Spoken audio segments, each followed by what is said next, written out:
मरणो हर कंहिं माण्हू खे आहे, पर ईअं न मरंदासीं उहो साथी, को ॿारण ॿारे वेंदासीं, को जग जी जोत जलाए वेंदासीं। ॾाढो ॾुखियो आहे साईं। पंहिंजे कंहिं दोस्त ते तव्हां ॻाल्हायो जेको तव्हां सां गॾु हुजे ऐं पोइ तव्हां पिछड़ी वञे। ख़ैर बहरहाल मुंहिंजी हुन सां पहिरीं मुलाक़ात 1997 में थी। जागो अख़बार में जंहिं दोस्त इन सां मुलाक़ात कराई उहो हिन दुनिया में कोन्हे। हुनजो नालो आहे शान ॾहर। 97 खां वठी 2021 डेढ ॿाटी ताईं असां कठे रहिया आहियूं ऐं ज़िंदगी में काफ़ी भेरा असांजा इख़्तिलाफ़ बि थिया, झगड़ा बि थिया। महीननि जा महीना असां हिक ॿिए सां ॻाल्हाईंदा बि कोन हुआसीं। वरी बि आख़िर में पाण वरी जेको आहे जो फ़ोन कंदो, मैसेज कंदो त यार रुसी बि ॾिठो अथमि, मज़ो कोन्हे रुसण में, अचांए थो तोॾे, चांहि पीआरे या मानी खाराए। वरी वेलकम चवंदा हुआसीं। मुजाहिद शाह वेठो आहे, इम्तियाज़ चांडियो, मुजाहिद, गुलशन। असां सिंध तमामु घणो मतिलबु आहे दौरो कयो, घुमियासीं फिरियासीं। पहिरियों भेरो असां जॾहिं सरकारी तौर ते असांखे दुबई वठी विया, उन में गुलशन गॾु हुयो, वाउचो साहिबु असां सां गॾु हो। मूंखे यादि आहे त जॾहिं असां पहिरें ॾींहुं असां नाश्ते जी टेबल ते हुआसीं त जेतिरो गुलशन वाउचे साहिब खे तपायो हो, शायदि कंहिं तपायो हुजे।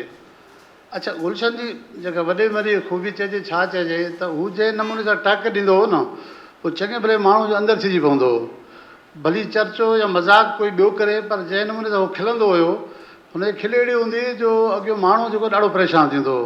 त वाउचे साहिब में अलाह साईं तमामु दिलि गुर्दो ॾिनो आहे, बर्दाश्त मादो तमामु घणो अथसि। मूंखे उहो ॾींहुं बिल्कुलु यादि आहे त असां मूं इम्तियाज़ चांडी साहिबु ऐं मुजाहिद शाह साहिबु हिन वाउचे साहिबु असां सां गॾु टेबल ते हो। असां हिनखे एतिरो तंग कयोसीं, एतिरो तंग कयोसीं, हुनजी बर्दाश्त खे शाबस आहे। ख़ैर बहरहाल इहो हिकिड़ो ज़िंदगी जो सफ़र हुयो। इलाही उन सां अहिड़ा वाक़िया आहिनि जेके जिन मां कुझु मां चाहींदुसि त शेयर कंदुसि। असां सभिनी खे दुनिया छॾणी आहे ऐं पर जंहिं नमूने सां मूं हुनखे ॾिठो, वरी असां सिंध टीवी में बि गॾु हुआसीं। हुनजी शख़्सियत हिकिड़ी निराली शख़्सियत हुई ऐं घटि नाराज़ थींदो हो, ॾाढो नफ़ीस माण्हू। अलाह ताला हुनखे जन्नत नसीब फरमाए। बाक़ी अलाह असांजी दुआ आहे त अलाह ताला गुलशन शेख खे जन्नतुल फिरदौस में जॻह था फरमाए। वञी भूमि पेठी सिकंदे खे सॼणे। हीउ जेको महिनत कश हुयो, हिकु निरालो महिनत कश हुयो, जंहिंजे लाइ मंसूर बि ॿुधायो। ऐं इहो हैरत अंगेज़ क़िस्म जी इहा ॻाल्हि आहे त सिंध टीवी में जॾहिं हुयो ऐं हिन जा ट्रांसप्लांट रोज़ु हिन खे जेको आहे सो डायलिसिस थींदा हुआ, त उन हिन खे पेशाब जी नली लॻल हूंदी हुई, जेको आहे सो उहा बि हिन जे पेंट में लॻल हूंदी हुई ऐं हीउ वेठो रिपोर्टिंग कंदो हुयो।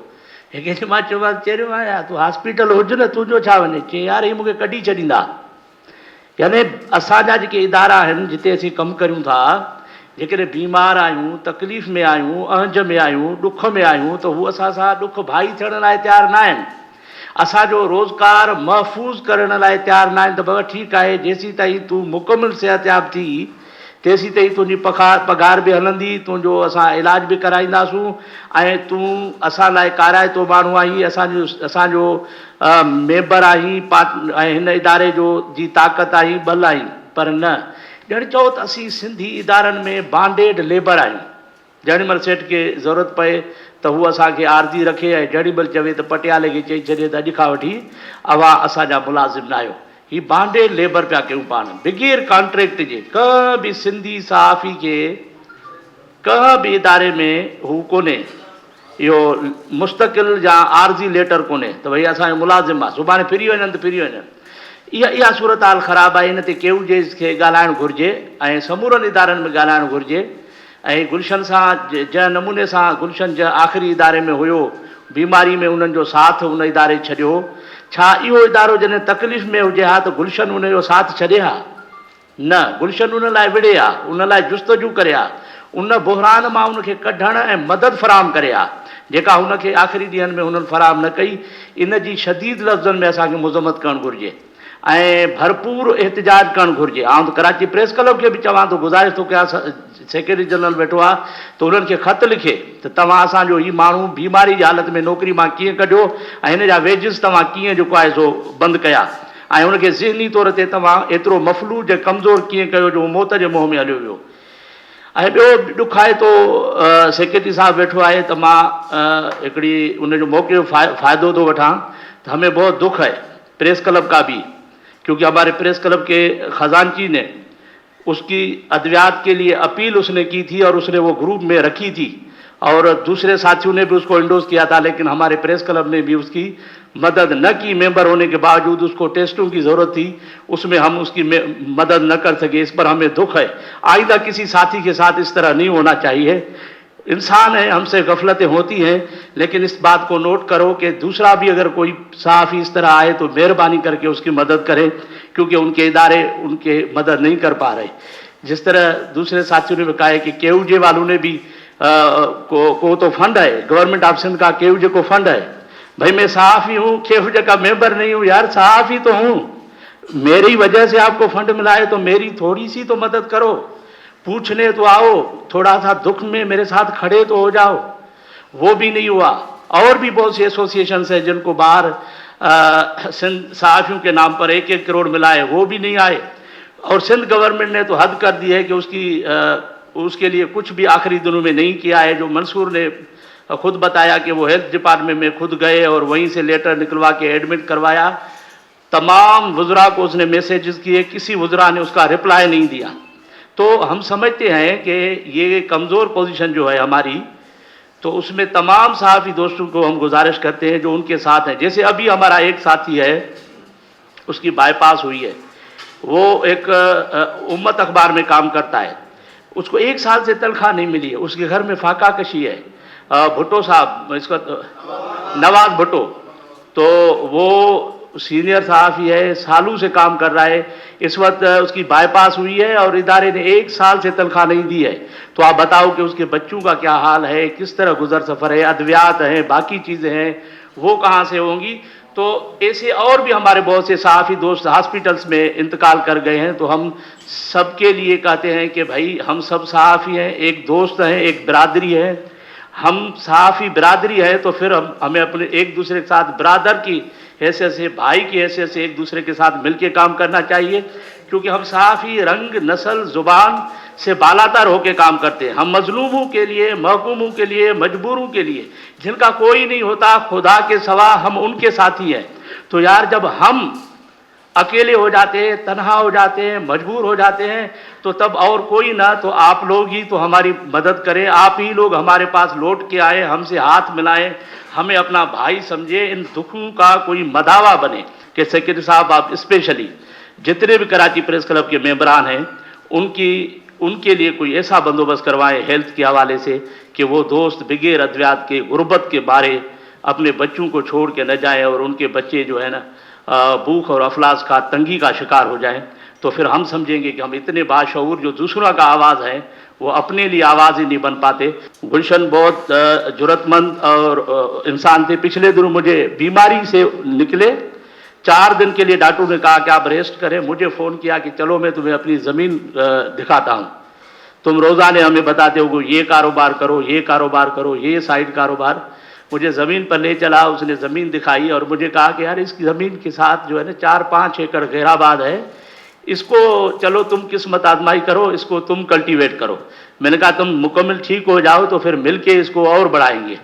बहरहाल उसका ज़िंदगी ने साथ नहीं दिया और इतनी ज़िंदगी थी, लेकिन वो भरपूर ज़िंदगी जिया। इतनी जुरतमंदी और हौसले के साथ उसने जो ज़िंदगी जी है वो हमारे लिए सबक छोड़ के गया है कि कुछ भी हो जाए अपने बलबूते पे खड़े हो जाओ, जुस्तजू रखो, मुसलसल मेहनत करो। आपकी बड़ी मेहरबानी, आप लोगों ने मौका फराहम किया।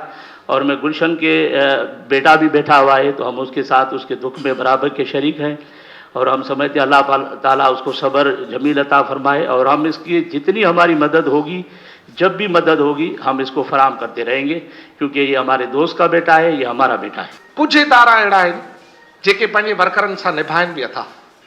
5 आङुरियूं जीअं बराबरि न आहिनि मंसूर, ईअं हक़ीक़त थई त मां इहो ॾोह नथो ॾियां सिंधी इदारनि जो हाल आहे कोन, इहा ॻाल्हि हक़ीक़त आहे। सिंधी इदारा पंहिंजे वर्कर सां निभाए वञनि ॼण क़यामत जो ॾींहुं अची वञे। ऐं उहो साईं सोहेल सांगी साहिबु वेठो आहे, मां 90 जे ॾहाके में जेको आहे नूरी टेक्सटाइल मिल में मज़दूरी कंदो हुउसि, पोइ पहिरियों दफ़ो सोहेल सांगी साहिबु वटि नूरी आबाद जी नुमाइंदगी जे लाइ आयुसि। ऐं उन खां पोइ असां जीअं त अवामी तहरीक जा वर्कर हुआसीं, पोइ मुसलसल प्रेस रिलीज़ मां ॾियणु अवामी तहरीक में ईंदो हुउसि, पोइ जंहिंजे करे मुंहिंजो नालो ई मिस्टर प्रेस रिलीज़ रखियो वियो। ऐं उन मुसलसल प्रेस रिलीज़ जे अचण जे करे ई अली काज़ी साहिबु असां ॼणनि खे जेको आहे सहाफ़त में इन कयो ऐं पोइ यकू पिया हलंदा हलूं। हिकिड़ी ॿी ॻाल्हि त इहो थिए छो थो त असां साफ़ हुजण जे बावजूदि बनियूं वञूं कयूं था, असां साफ़ हुजण जे बावजूदि का वञी साबुण खपायूं था, असां साफ़ ई हुजण जे बावजूदि जेको आहे ॿिए कारोबार ॾांहुं वञूं था, छो था वञूं? तहफ़ुज़ न आहे। जेकॾहिं असांखे इन जंहिं प्रोफेशन में असां हाणे पंहिंजा ॿार अच्छा करे छॾियासीं, जेका धूड़ पाणीसीं पातीसीं, हाणे हिन उमिरि में असांखे चवनि था त बाबा तव्हांजी पघारूं बंदि, तव्हांजूं पघारूं कटियूं था, तव्हांखे छॾियूं था, त पोइ असां वञी पोइ बहितर आहे ॻोठ में चोरी कारी कजे हा, पोइ हिकिड़ो ॾींहुं माण्हू अॻियां पोयां थी वञे हा। हाणे हीअ जेका चोरी कारी कईसीं, इन में असांजे इदारनि जे तहफ़ुज़ न हुजण जे करे सिर्फ़ु गुलशन न, सुभाणे सभिनी जो वारो आहे। भई असांखे ख़बर पवे हिन वक़्तु तव्हांजी पघार वई आहे ॾोकड़ बंदि, त पोइ काॾे वेंदासीं? पोइ सारंग खे चवंदा त हिमत कर भला, पोइ सारंग चवंदो भाउ बीठा आहियूं, जहिड़ो हाल आहे संगत में बीठा आहियूं। त हिन करे हिन सूरत हाल में साफ़ हिन खे तहफ़ुज़ जेसि ताईं न मिलंदो, रिज़वान भट्टी छा कंदो? अॼु सिक्योरिटी आहे, सुभाणे न आहे। असां इदारा छो था ठाहियूं? बाबा 3 शयूं 4 शयूं त रियासत जी ज़िमेदारी आहे न, अटो लटो अजो ऐं घर ॾियणु, उहो नथो करे। जंहिंजे करे असां इदारा ठाहियूं था, केयू जो ठाहियूं था, प्रेस क्लब खे पंहिंजो हमदर्द सम्झूं था, का ॿियूं एसोसिएशनूं ठाहियूं था। हींअर हामिद जो हिकिड़ो मसइलो हले थो, उहो सभिनी खे कोई नथो बयानु करे सघे त भाउ मूंसां हिकिड़ो प्रॉब्लम हले थो, पर उहो हेॾे होॾे वञे पोइ हथ पेर हणे थो। असां आख़िर हथ पेर छो था हणूं? असांखे बाबा जेको पूरो आहे उन ॾियो। अॼु सगीर नौजवान असांजो जर्नलिस्ट वेठो आहे, संजय साधवाणी वेठो आहे, असांजे हालनि खे ॾिसी पोइ अॻिते वधिजो।